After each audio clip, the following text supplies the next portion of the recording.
पाटील साहेब, तुम्ही आमच्याकडे आला होता नीटचा रिझल्ट लागल्यानंतर काउन्सिलिंग करता. तुमचा काय अनुभव आहे आमचं काउन्सिलिंग घेऊन? तुमच्या काही कंप्लेंट्स किंवा सजेशन्स असं काही आहे का? एक चांगला भाग म्हणजे आमच्याकरता एमबीबीएसचं काउन्सिलिंग हे कम्प्लिटली नवीन कन्सेप्ट होतं. ते एमबीबीएसच्या ऍडमिशन प्रोसेसच्या बद्दल काहीही माहिती नव्हती की फर्स्ट राऊंड कसा होतो, सेकंड राऊंड कसा होतो, ऑल इंडिया काउन्सिलिंग कशी होते, स्टेट काउन्सिलिंग करता काय करावं लागतं, ह्या कुठल्याही गोष्टींची आम्हाला माहिती नव्हती. आणि तुमच्याकडे एनरोल केल्यानंतर, तुमच्याशी डिस्कशन केल्यानंतर, इव्हन पहिल्या मिटिंगला पण तुम्ही खूप जेवढा आमचे क्वेश्चन्स होते सगळे क्वेश्चन्स तुम्ही ऍड्रेस केले आणि त्याच्याने आम्हाला थोडासा कॉन्फिडन्स बिल्डअप झाला की नाही, आपल्याला अशा पद्धतीने या ऍडमिशन प्रोसेसला सामोरं जावं लागेल म्हणून. आणि त्याच्याने खूप मदत झाली. आणि त्याच्यानंतर तुमच्याशी बोलून गेल्यानंतर इव्हन तुम्ही जे सजेस्ट केलं होतं की प्रत्येकाने आपल्या प्रेफरन्सनुसार कॉलेजेस पण प्रेफर करावी, कारण प्रत्येकाचं प्रेफरन्स हा थोडा वेगळा वेगळा असतो प्रत्येक वेळेस. त्यानुसार आम्ही कॉलेजेसला जाऊन व्हिजिट करून आलो काही काही कॉलेजेसला आणि त्याच्याने खूप मदत झाली.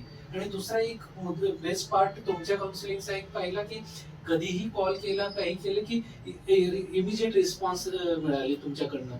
आय नो की कधी 2-3 वेळेस मिसेसने अगदी लेट नाईट पण कॉल केले आणि तुम्ही त्यावेळेसही रिस्पॉन्ड केलं. ते जनरली असं मला नाही वाटत की कुठं तेवढा पॉझिटिव्हली रिस्पॉन्स केला जातो. आणि कधी काही नाही अशी की चला वाइंड अप करूयात वगैरे. व्यवस्थित काउन्सिलिंग करून मग सॅटिस्फॅक्शन झाल्यावरच नेक्स्ट स्टेप असतो. आताचं जे काही आहे ते चांगलं आहे. फक्त एकच गोष्ट कधी कधी मला काय जाणवलं की जेव्हा व्हॉट्सअप ग्रुप होतं त्याच्यात तुमच्या याच्यात एमबीबीएस, बीएमएस, बीडीएस सगळ्यांचा एकच ग्रुप आहे. मला असं वाटतं की जर एमबीबीएस चा ग्रुप एक सेपरेट व्हॉट्सअप ग्रुप ठेवला, बीएमएस बीडीएस चा सेपरेट याच्यासाठी केलेला आहे की नीट देताना प्रत्येक जण एमबीबीएस म्हणूनच त्याच्या या लढाईमध्ये एंटर होतो.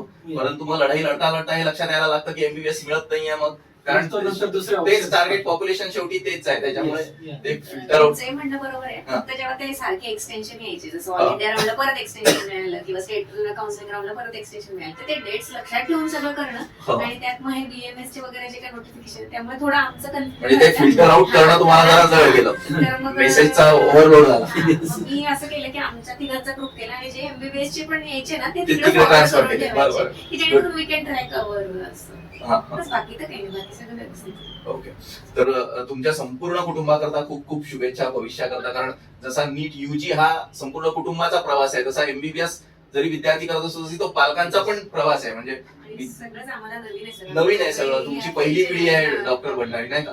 तुम्ही डॉक्टर नाही आहात, त्यामुळे पहिली पिढी आहे. त्यामुळे आणि मी तुम्हाला मार्गदर्शन करत राहील पुढे सुद्धा, कारण आम्ही इव्हन पोस्ट ग्रॅज्युएशन मध्ये कसं करावं, आम्ही इव्हन पोस्ट ग्रॅज्युएशन नंतर जॉब सुद्धा देतो डॉक्टर्स. त्यामुळे आम्ही हा कम्प्लीट स्पेक्ट्रम आम्ही कॅटर करतो, म्हणजे ऍडमिशन पासून जॉब मिळेपर्यंत आम्ही कॅटर करतो विद्यार्थ्यांना. All the best. Thank you. Thank you so much. And thank you for coming to our office and giving us an opportunity to interact with you.